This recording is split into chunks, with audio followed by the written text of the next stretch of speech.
HR issues can kill you. One complaint against your company can turn your world upside down. And you spend way too much time dealing with HR when you should be spending your time on making a profit. You should talk to Bambi. With Bambi, get access to your own dedicated US-based HR manager starting at just $99 per month. They get to know you and your business while providing HR expertise and the personal touch you need and want. They're available by phone, email, and real-time chat, so onboarding and terminations run smoothly. Team members reach peak performance, and your business stays compliant with changing HR regulations. And with Bambi's HR Autopilot, you'll automate important HR practices like setting policies, training, and feedback. HR managers can easily cost $80,000 a year, but Bambi starts at $99 per month. Schedule your free conversation today to see how much Bambi can take off your plate. Go to Bambi.com right now and type in Accelerate under podcast when you sign up. It'll really help the show. Spelled BAM, BEE.com. Bambi.com. Type in Accelerate. Whether you're buying a new car or used one, it's a big investment, which is why you should choose Pennzoil Platinum. It helps extend the life of your engine and protect it up to 15 years or 500,000 miles, whichever comes first, guaranteed. That's because Pennzoil's base oil is made from natural gas and 99.5% free from engine clogging impurities. The proof is in the Pennzoil. Enrollment required. Keep your receipts. Other conditions apply. See pennzoil.com/warranty for full details. Find it at Firestone Complete Auto Care.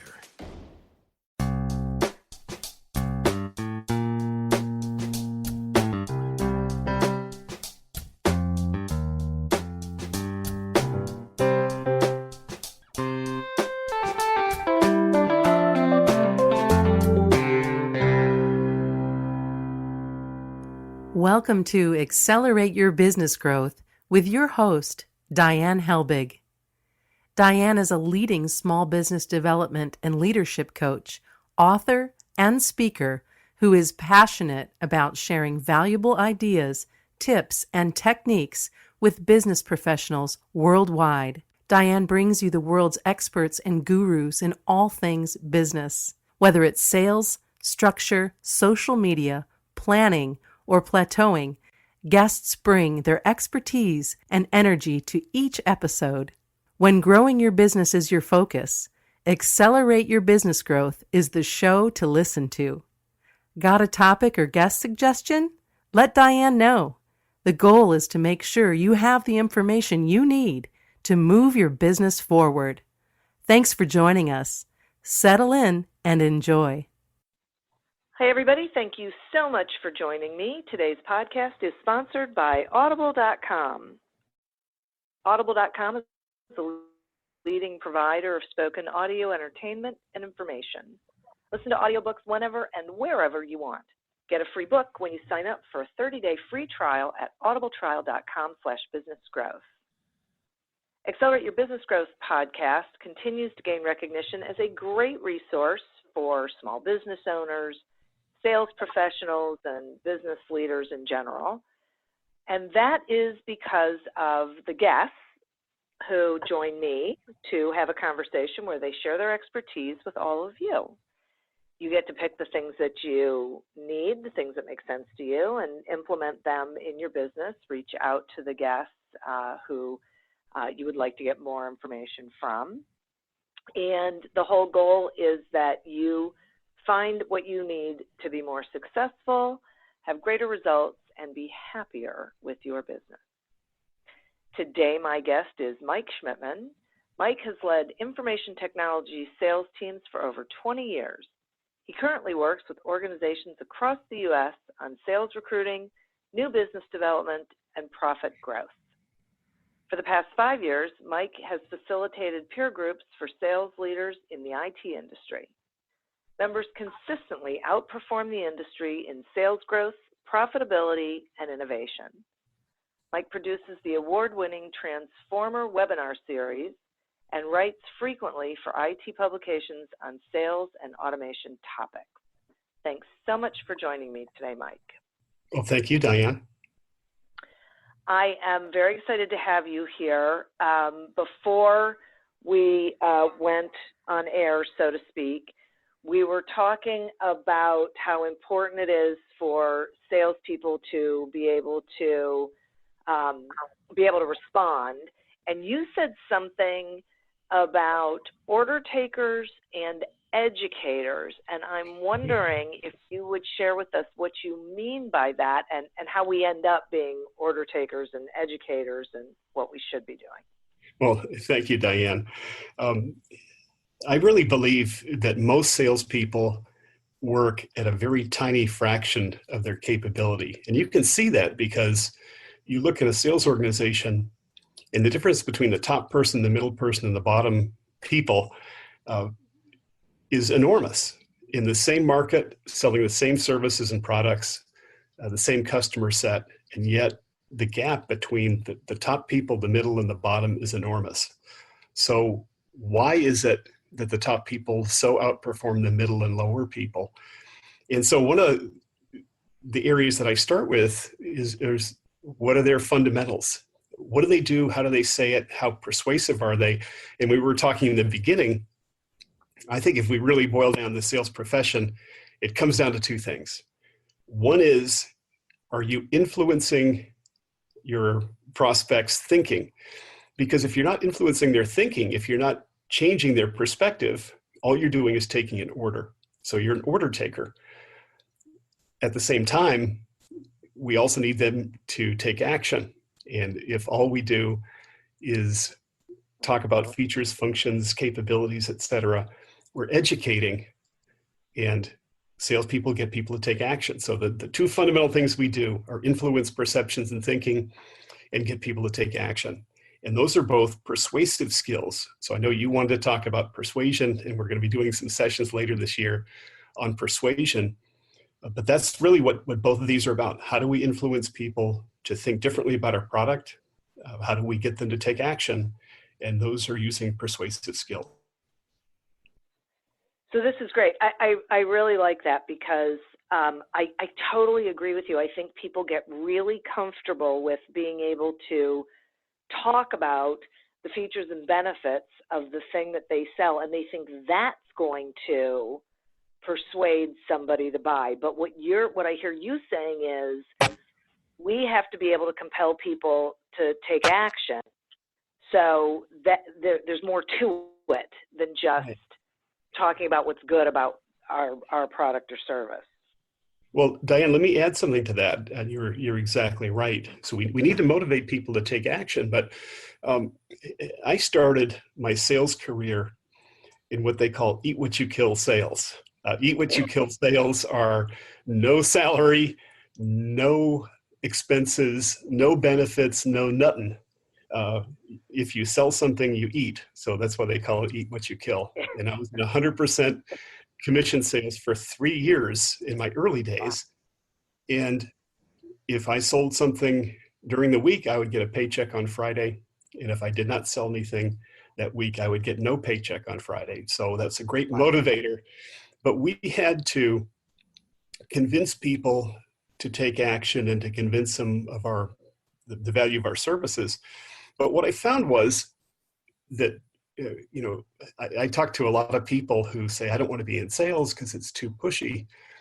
Yeah. And I actually agree with that. I found the best salespeople don't push at all. They pull.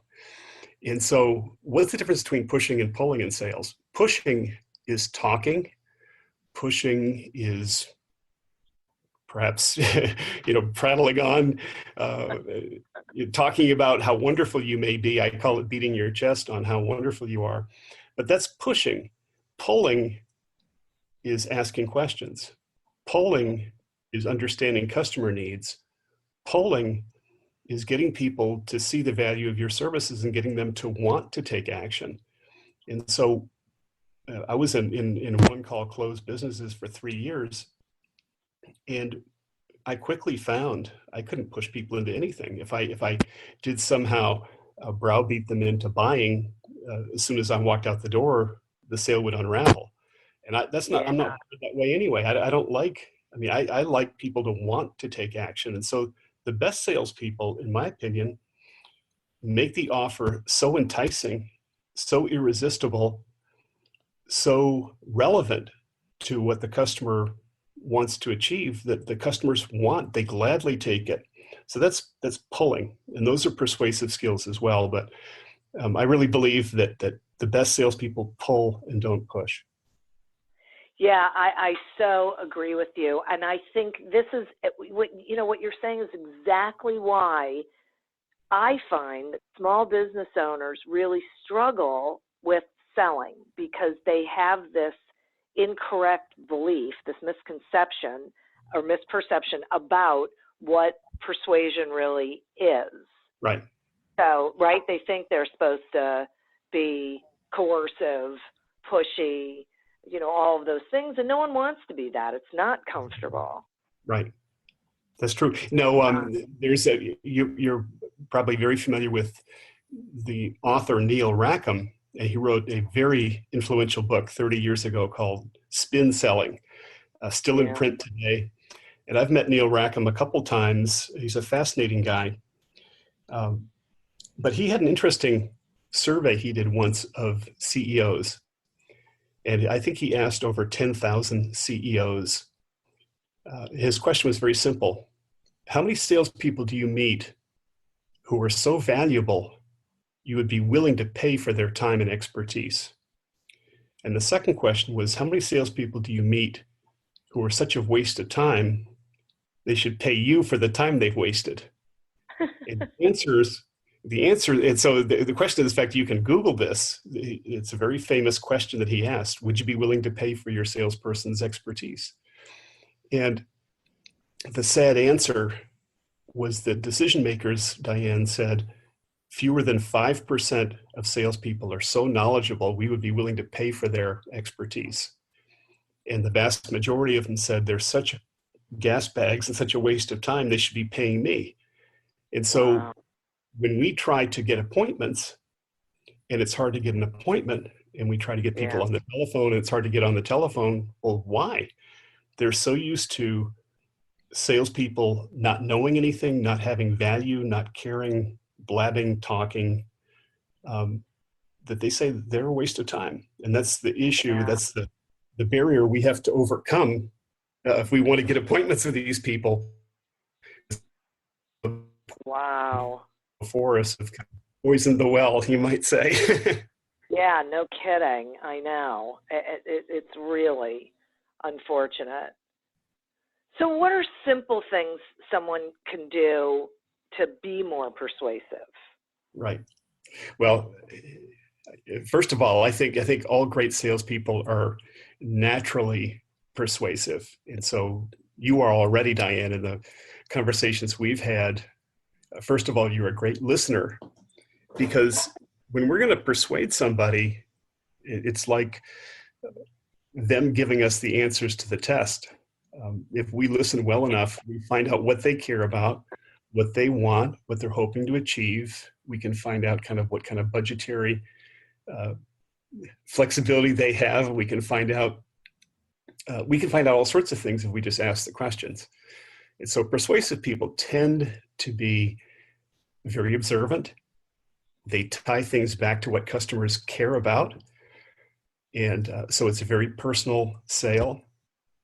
And I think especially in terms of objections, so let's talk about that for a second. That's a big issue for salespeople. And so when I interview potential salespeople for jobs, or if I'm doing an assessment of a sales team, I'll ask them just a very simple question. Somebody says your price is too high. How do you respond? Now, you would think, Diane, that since salespeople hear this dozens of times, probably a week, a month, hundreds of times a year, that they would have a well-crafted, well-executed, well-thought-out answer, but they don't. So the answers fall into two categories. One type of answer is what I would say, well, we're higher, but we're worth it. Well, that may be true, but it's not persuasive, because you haven't explained why a customer should care if you're more money and you may be worth it, but not to me. So it's not, maybe a true answer, but it's not persuasive. The second, so I call that the value response. Then you have about half of people will do what I call the horse trading or bargaining response, which is, well, how much is too high? If I can get my manager to approve it, would you take action? So that's the bartering horse trading answer. And what's interesting about that question to me is both answers have their place. In other words, if you always answer in the value way, that's wrong some of the time. So imagine for a minute, you go to a car dealership and you identify a car that you like, and it is the model you like, it has the accessories you want, it's got the color, etc. And the price seems pretty reasonable. Salesperson comes out, says, "Can I help you?" And what do you say? Do you say, "Oh yeah, this is a great car. I just love it. It's so perfect for me and the price is so reasonable"? Is that what you say? No. No. So we're wired, even though that's what we think, that's not what we say. So we're wired in some way to treat salespeople in a disingenuous way. So we'll say, well, I don't really think I like it. I think I can get a better price down the street, or I'm not sure if I want to buy something.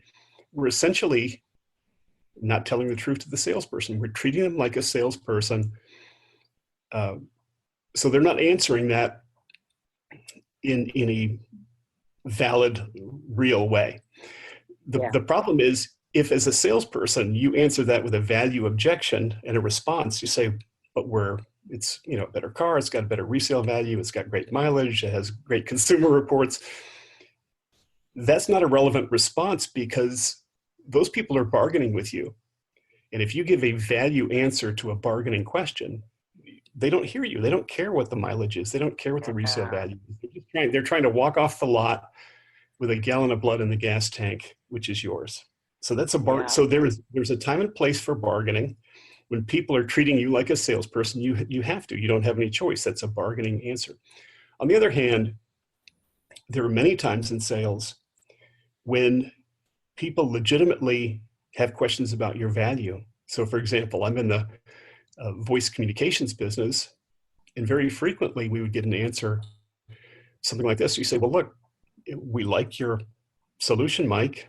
Price seems reasonable, but it seems like I can get the same thing from another competitor for about 10% less, and it seems to do the same thing. Now, that's not really a bargaining response. Those people have legitimate questions about why you're higher. And if you don't have a good value answer, then you're going to lose the sale as well. So what I'm saying, Diane, is there's really two ways to answer a price objection. One is a value answer. One is a bargaining answer. And neither one is correct all the time. So the best salespeople, and I'm sure you do this, when somebody says, well, your price is too high, the best salespeople, before they respond, will ask probing questions to understand, is this person bargaining with me, or do they really just not understand why we're worth it? So you might say, can you clarify that for me? Can you elaborate? Can you explain? And then they're going to break. And you're going to figure out, are they bargaining with you, or they just don't understand your value? Does that make sense? Totally. It totally makes sense to me. And I really, really appreciate that, because something that you've said a couple of times that I want to pick up on and maybe drive home a little bit more is that you have to be talking with your prospect in a way that is relevant to them. Mm-hmm.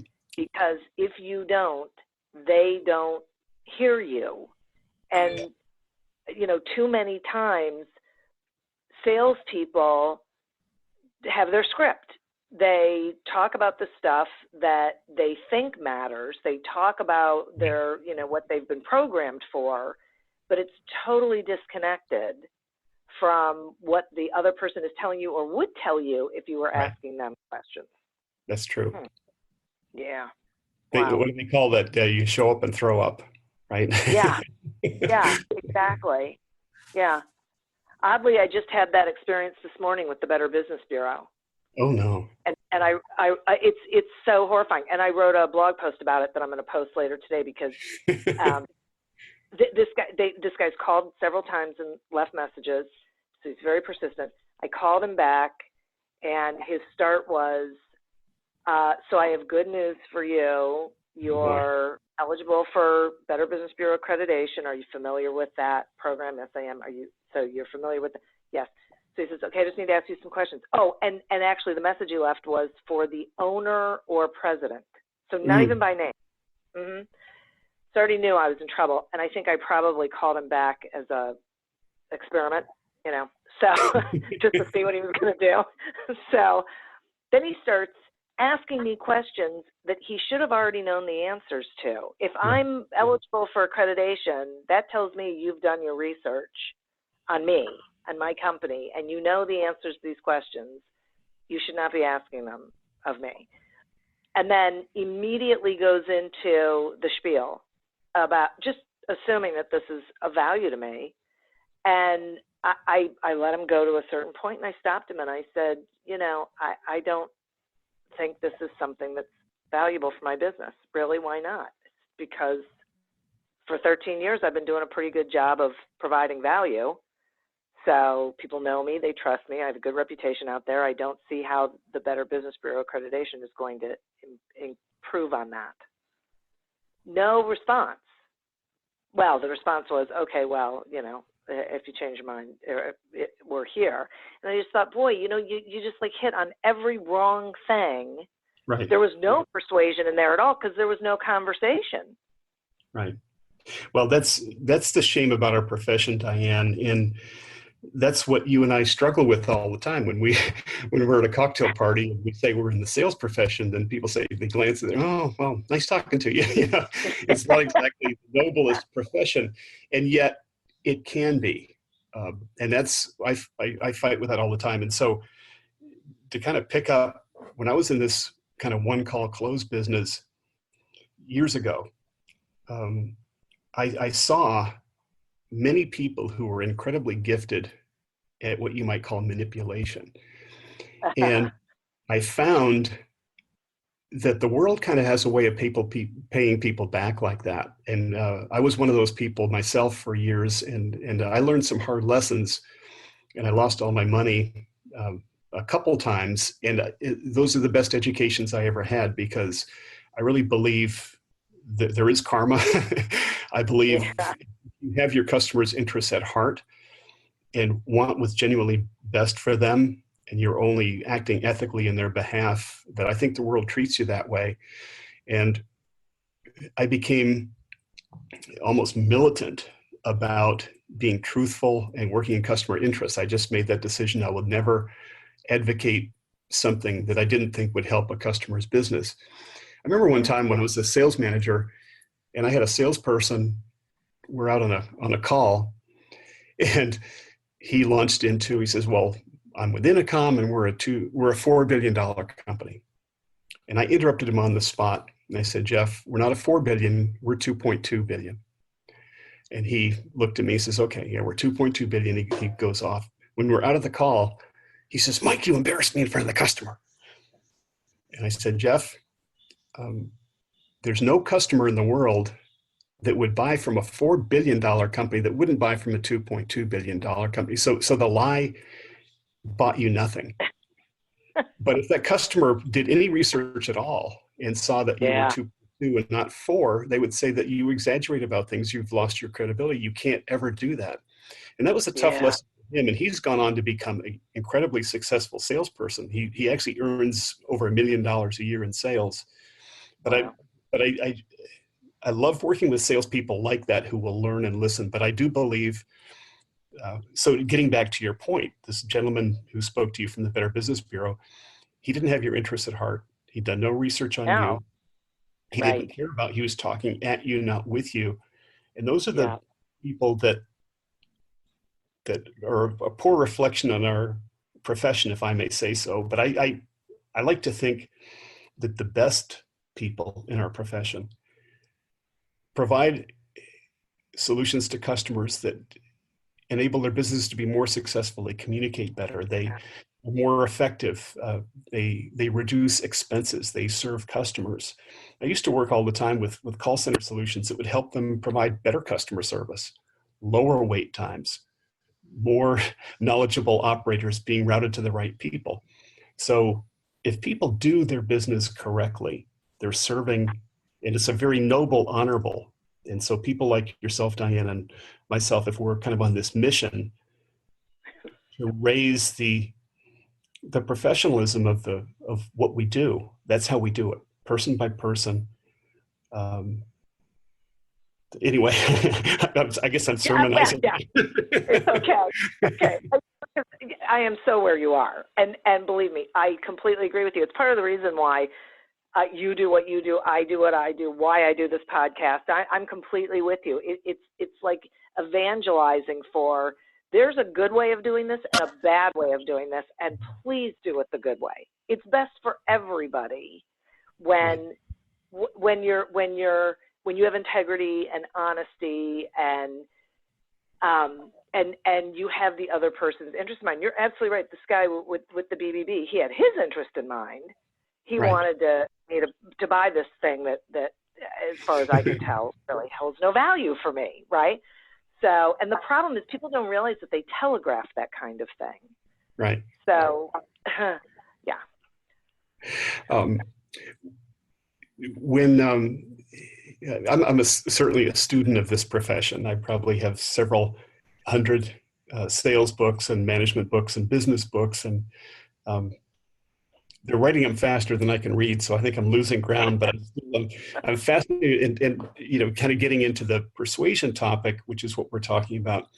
I'm very interested in the science of persuasion and how we make decisions and how we choose things. And of course, the more you look into it, Diane, the more you realize we're really not, a lot of our decisions are made at a very subconscious level.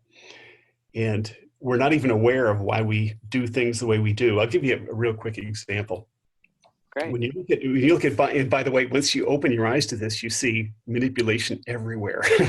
So supermarkets, retail stores, websites are just ridden with manipulative tactics designed to get you to click on this, to spend time there, to buy this supersized here. It's manipulation. Once you kind of see what they're doing, it's amazing. It's everywhere.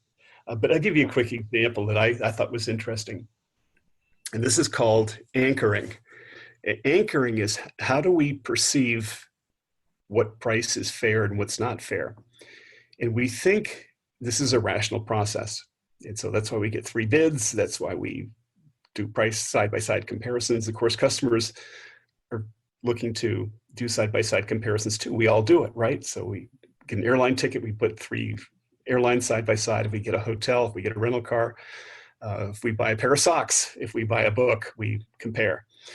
But what we don't understand is how easily influenced we can be. I'll give you an example. Let's say you walk into a supermarket, and on some level, you're going down the aisle and you see rows of Campbell's soup. And Campbell's has a big sign that says 10% off. Now, they've actually studied this behavior. If Campbell says that our soup is 10% off today, you will buy an average of 3 cans of soup. Now, if Campbell's makes one change to that sign, if they say, Campbell's soup 10% off, limit 12. The only thing different is they put 12 on there. Your new anchor is now 12, and you will buy on average 7 cans of soup. So they've actually doubled how much you buy by limiting it. And that's completely subconscious. In fact, I don't want to give away my secrets, but I do this in live presentations. I manipulate people all over the place. I have them estimate numbers and heights of buildings and all sorts of things. And I can manipulate them high or low just by the way I phrase the question. And a second, so in other words, that's called anchoring. And when we're pricing our offers, it's so important to get customers anchored on a certain price. And so our price seems very reasonable in comparison. And there's a real art and science to anchoring and how you set that up and how you do it. So for example, so let's say I'm selling a consulting contract to somebody. the first number out of my mouth is going to be a very high number, even if it doesn't have to do with the price of my services. So if you're doing the same thing, Diane, what you might do is to say, I give you an example. I did this with a telecom vendor out in the West Coast. And I was talking to a guy, and he said, well, Mike, we have a problem with sales turnover. I said, okay. How many salespeople do you have? He says, I have 175. I said, oh, great. I said, what's your sales turnover? He said, 175. I said, you lose 100% of your salespeople every year? He says, well, not everybody quits, but he says some people, last 6 months. And so on average, we're replacing our sales force every 12 months. I said, well, yeah, you really have a problem. And so he wanted to get a training class done where I would show their managers how to hire better salespeople. He says, we're not hiring good enough salespeople. And that class might have been a couple $1,000 or so. But instead, what I did was I said, okay, so let me estimate for a minute how much this is running you. And I said, so you've got X amount to pay for each new hire. And then you got ramp up time, and you've got benefits, and you've got guarantees, and you got draws, and you got this, that, and the other. And by the time we were done, he had added himself up to a $3 or $4 million a year problem. So what was the anchor? The anchor wasn't, can you do this class for a couple $1,000? The anchor was, I've got a $3 or $4 million problem. That's right. what I went in with. So that's an ethical way to do it. Matter of fact, I'm helping him understand the magnitude of the problem. But anchoring is one of the key takeaways that salespeople need to do. So before you deliver your price, you need to get customers to understand the scope of the problems that they're facing right now. What's the turnover? What's the lost customers? What's the value? What's the long-term value of every lost customer? What's the opportunity of not winning this sale? And getting them to estimate that, that's when you put your proposal in as a percentage of the problem that they've identified. It's a fraction. So that's anchoring. Yeah. And anchoring really works. It's amazing. So any thoughts or questions on that?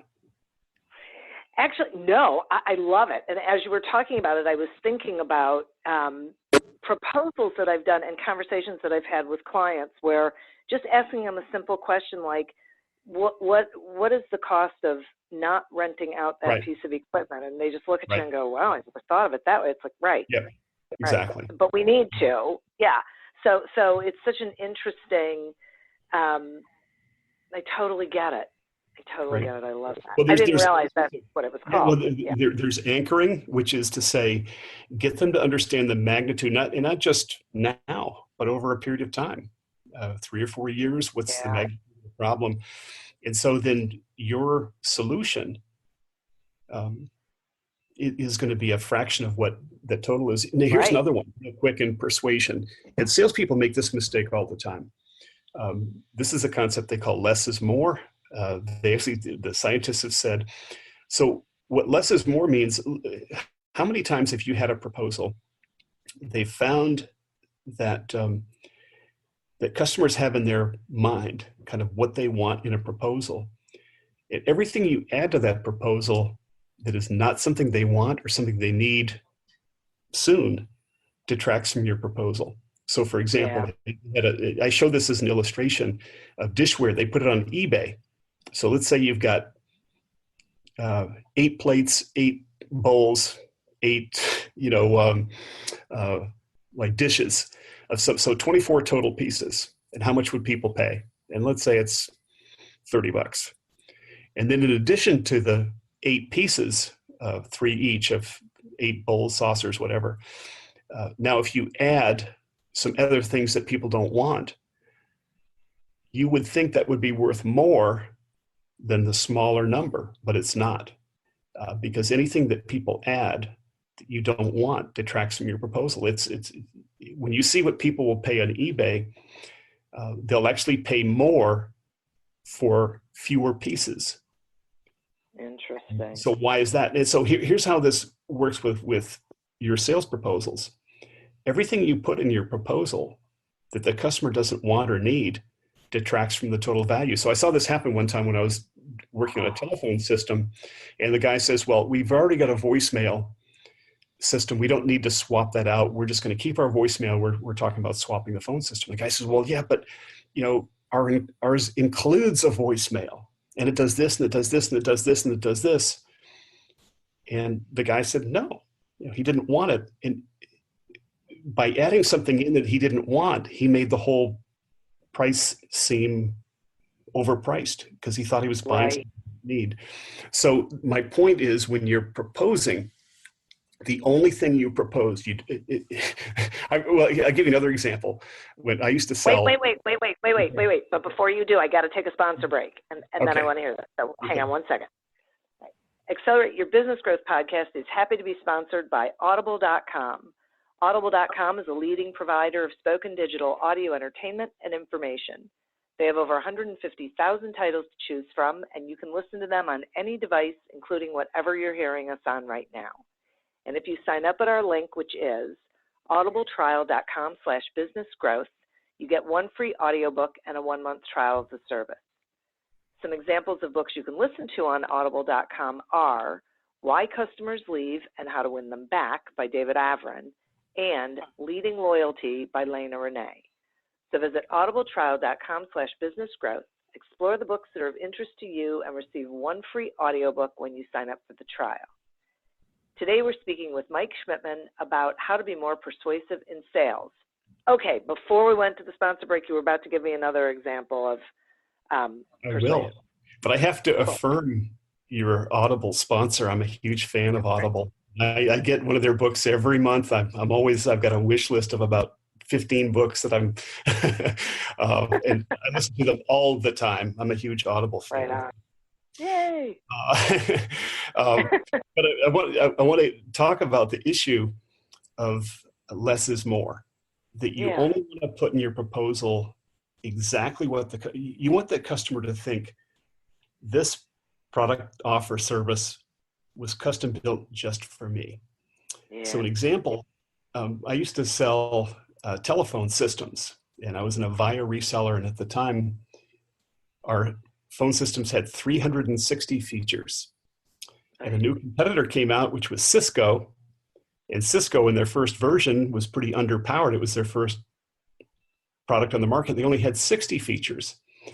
And we would go into customers and say, well, Cisco only has 60 features, and we have 360.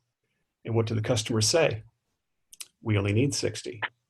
And so I quickly learned I was hurting my chances because they thought, well, this Avaya has to have all the stuff that we don't need or don't want. We're paying too much. So less is more. So when you give a proposal, and that's why your listening, Diane, is so important. As you listen to what customers want, you feed back to them only the issues, the care-abouts that they have, and that proposal looks like it was custom built just for them. Yes. Gosh, I'm so glad that you said that. It is so critically important. And salespeople have got to embrace this idea that if you really listen and you focus on what the person is telling you, and then later you are continuing to relationship build with them, you're not just, killing your dinner and moving on down the savannah to find the next one, you will have more opportunities to sell more things to that client. But if you try and tell them everything you do, or try and put everything into your proposal, A, they're not listening to you, and B, I think part of what you're doing is you're telling them that you didn't really hear them. And people want to be heard. They want to think that you are responding directly to what it is they're telling you, so you should. Right. Yep, very true. I have a question for you. Yes. Who are the easiest people to influence? Salespeople. Why? Salespeople have the fanciest cars. They spend money on clothes. They have the shiniest new. They always have the new Appleware. They have the newest TVs. Salespeople. I don't know why we're wired that way, Diane, but I bet we're. And I'm not sure there are exceptions to this, but most salespeople I know are. In fact, we probably both know a lot of people who actually sell services to the sales community. and what's considered the greatest selling ground of all places, people who are pulling their wallets out, throwing money at you, are the multi-level marketing conventions. If you can go to a multi-level marketing convention and talk about that and then do a back of the room sale, those people, it's like gold. Ah. So salespeople are the easiest people to sell because because we influence other people, we're easily influenced ourselves. We're just susceptible to that. And we want things, we're striving. And so I don't see that as a bad thing, but how many salespeople I remember my first job in sales. I was hired before I walked in the door. It was a Lanier office in Southern Florida.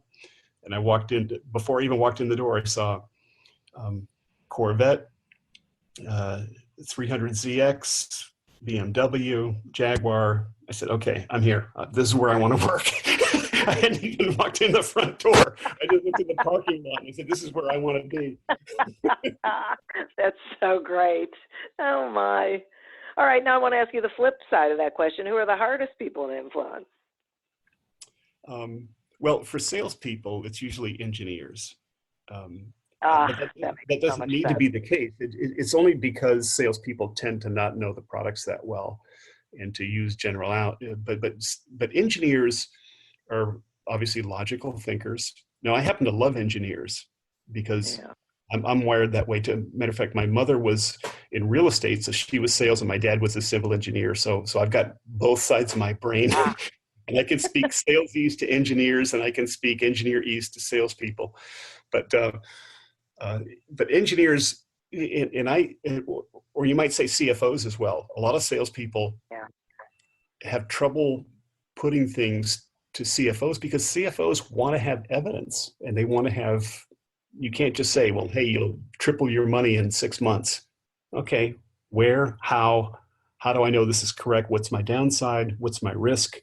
What's the chances? What's going to happen if this doesn't work? Those are reasonable business questions. Yeah. And salespeople sometimes never get deep enough to answer that. But that doesn't mean they're harder to sell to. You just have to sell to them using the way that they consume information, which is, and I often make a metaphor of Warren Buffett. So I'll say, well, what do you have to get for a return? Well, we got to double it in 6 months. I say, okay, realistically, one of the richest people in the world is Warren Buffett. And his average return is about 14% a year. So 14%. Now, that's good enough for Warren Buffett. Now, if you want to have 100% return in 6 months, then you're better than Warren Buffett. Probably not the case. But when I speak to a CFO, I don't say I'm going to double your profits in 6 months because that's not true. It just isn't. Yeah. So you have to couch it with a CFO or an engineer. You have to use real numbers. You have to stress test it. You have to understate, not overstate. You have to acknowledge that there's risk involved and build that into your. But if you do that, they're business people, and that's what Warren Buffett does. If you give Warren Buffett 2 investments, one costs less and one has a higher return, what does Warren Buffett invest in? He invests in the one that has the better return. So if we can show you, yes, this is more, but if this has a better return, could you be like Warren Buffett and move ahead with this? So if it's couched correctly, they're very good buyers, but most salespeople, that's too much work. Right. How sad. So what is there, this may sound like a strange question, but I keep toggling back and forth between persuasion and manipulation, and they're different things. I'm wondering if there is an easy way for like a salesperson to know which one they're engaging in, like so they could stop themselves if they were engaging in manipulation. Do you think that's possible? Yeah, that's an interesting question, Diane. I would, my answer is always grounded in what's best for the customer. And if you've earned the right to understand the customer needs, if you understand your solutions and understand what they can do for a customer, and if you're acting ethically in their best interest, then then I don't think that's manipulation. I think you're using. I mean, Yeah. everybody influences. I mean, attorneys influence juries, doctors influence their patients into a course of action. Daniel Pink wrote a book about how everyone's in sales. Everyone. If you're on the school Yeah. board, you're influencing people and what the curriculum is going to be. If you're if you're a banker, you're influencing people on their investments that they're going to make and the different, perhaps financial vehicles that you have available to you. You want new clients. So everybody's in sales. And so I don't regard that as manipulation. Yeah. It's like saying if I'm a fitness instructor or personal trainer and I get people to work out more and to eat better and more healthily, am I manipulating them or am I doing something in their interest? And so I think we're a fitness trainer that we're getting people in shape. And on average, I'm in the technology field, and technology usually speeds work up. It helps you do more work faster. It enables you to serve your customers better. So I'm 100% on board with my solutions if they're properly implemented for the right reasons. But I don't think that's manipulation. I think I'm the personal trainer. What do I? And so yes, personal trainers will sometimes get you. They'll resort to some tricks of the trade, I'm sure, to get people to show up and to work out and to eat right. But if it's for the right reasons, I think they're serving a greater good. So what are your thoughts? I'm curious because you actually touch more people in the sales world than I do. What do you think about that? Well, I think you're right, and I think that is such a good point that if your driving principle is what is best for my prospect, then it's hard to go wrong. And for me, I keep coming back to you have to build trust. That people people buy from people they trust. So our job is to be that person, and in order to be someone who's trustworthy, you have to be ethical, you have to have integrity, you have to be interested in the other person, you have to explain if indeed your product or service can help the other person. You have to be able to connect those dots. So I think sometimes people think that they sort of assume that they're trusted before they are. Right. Either because their brand has recognition or something, and so they sort of jump over those steps. Well, I agree with you. What's that famous saying, who you are speaks so loudly I can't hear what you're saying? Yeah. I think who you are, but I'll leave you with one quick story, which turned out to be the biggest sale that I was ever involved in. But early on, as often happens, there was moments of truth. And I remember one time, and the customer was the consulting firm of Booz Allen Hamilton.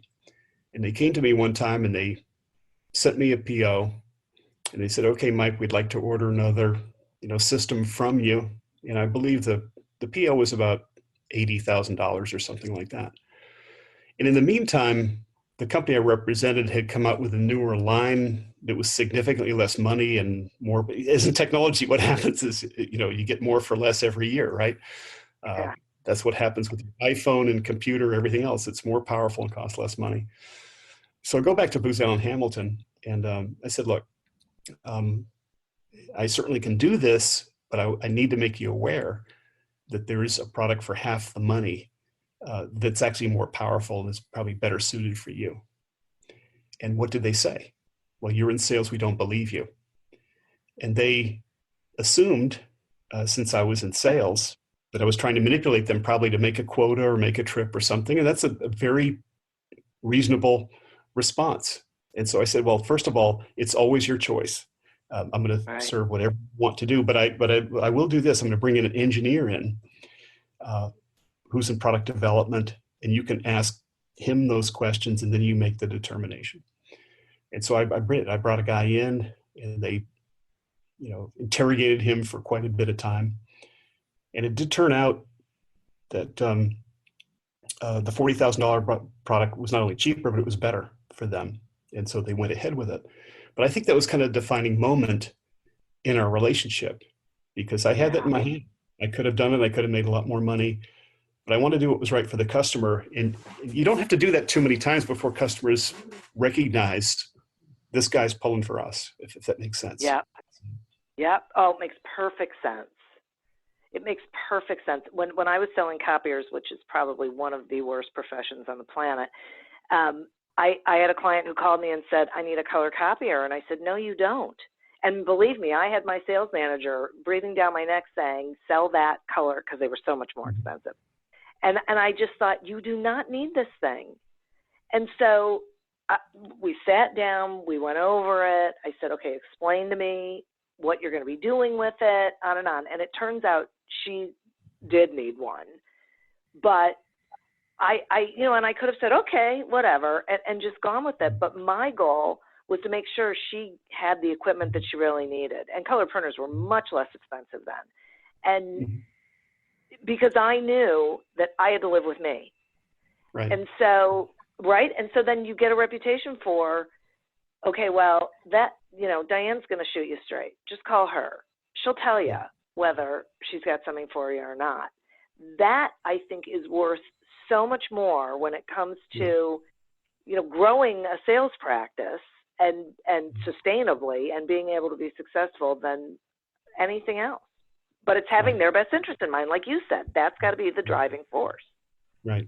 Well, I think if you have that attitude, Diane, in the long run, there may be individual sales where you make less money or even lose a sale because of that. But I think in the long run, you can look yourself in the mirror more easily, and you have longer term customers, and you have those raging advocates of people say, look, I'm going to work with Diane because I know. Yeah. And that's when you get the referrals too. And exactly. Right. It is exactly so. Yeah. It just makes all the difference.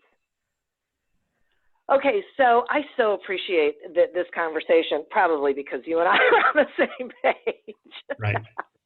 So it's like, talking to another cheerleader. But if someone's listening to this and they, want to learn more about, this is how they should be doing things, are there resources that you recommend that they seek? I do. Well, the easiest way, Diane, is actually just I'm in LinkedIn, and there are not too many people in this world named Mike Schmidtmann, so you don't have to sort through pages after page of people with my name. That's the easiest way. I've got a website, MikeSchmidtmann.com. Having said that, like yourself, I just believe in giving whatever thoughts and ideas and practices I know that help us be better. So I do have an occasional email newsletter I send out probably 6-7 times a year. And if somebody just wants to ping me and give me their name, I'll put you on it. But the same thing, how do we do better? How can we be more successful? How do we, all the things that kind of interesting issues that salespeople encounter. How can we do this better? How can we be more successful? And I'm just a student of the industry, and I love to see successful people and people who practice it the right way for the right reasons. So, me too. I am totally with you. Absolutely. Oh my gosh, Mike, thank you so much for sharing this information and spending this time with me. I so appreciate it. And listeners, I like to thank you too. You're the reason we are here doing this. As would also like to thank our sponsor. If you would like to get a free trial of audible.com as well as a free audiobook, go to audibletrial.com/businessgrowth to sign up. As always, continue to prosper and be curious. And until we meet again on another episode of Accelerate Your Business Growth, goodbye and good day. Hey guys, this is Gabby Douglas. If you have an active lifestyle like me, hydration is key. That's why I love the Hydration Watermelon Smoothie from Smoothie King. Blended with whole fruits, coconut water, and more electrolytes than some of the leading sports drinks. Hydration Watermelon is the cleaner way to hydrate, with no artificial colors, flavors, or preservatives. So you can recover and perform at your peak ability during the summer heat. Order online or through the app for pickup or delivery. Smoothie King, rule the day. 15 minutes could save you 15% or more. Oh, that's a cheer we used to do in softball. What? It's actually Geico's. Whenever someone hit a triple, we would wave our bats and yell, 15 minutes could save you 15% or more. But we never got to use it because we would only hit home runs. Annoying. The phrase is from Geico because they help save people money. Geico? Yeah, they were our team sponsor. Geico. 15 minutes could save you 15% or more. We are Jackie Clayton and Katie Van Horn, co-hosts of the Inclusive AF podcast. We're two diversity, equity, and inclusion peeps who love both what we have in common and what makes us different. During the day, we use our superpowers to block bias and break down systems that are inequitable within companies and create inclusive AF places to work. We're also BFFs who have tough conversations about our different lived experience. Come have a listen and learn something new.